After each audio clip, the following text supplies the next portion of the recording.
Ikaw nang nihira sa akin sa school, no? Kapal naman ang mukha mo. Lahat na lang inagaw mo eh.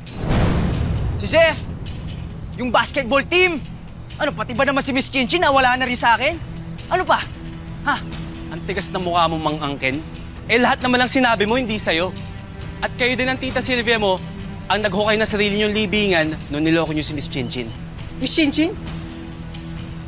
Hindi mo nga siya matawag na mami. Kung hindi mo siya kayang ituring na ina, wala kang karapatan para maging anak. Ba't mo ba pinagpipilitan yung sarili mo sa kanya? Dahil gusto mo manahin lahat to? O baka gusto mo maging prinsipe ng Maka? Prinsipe ng kadiliman mas bagay sa'yo dahil puro panloloko lang ang alam mo.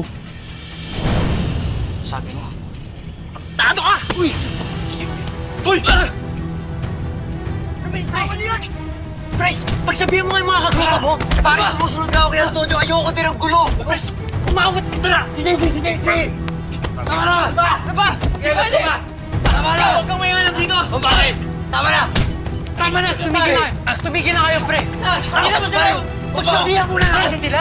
Hindi ko kaya! Uy! Tama na! JC! JC! Tama na! Tama na! Tama na!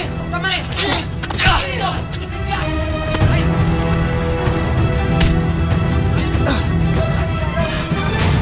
Sige! Ikaw na!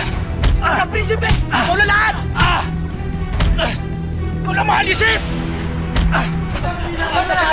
Pero ito ang masasabi ko sa'yo! Pagtapos ka sa'yo, manghihiram ka ng mukha ng aso!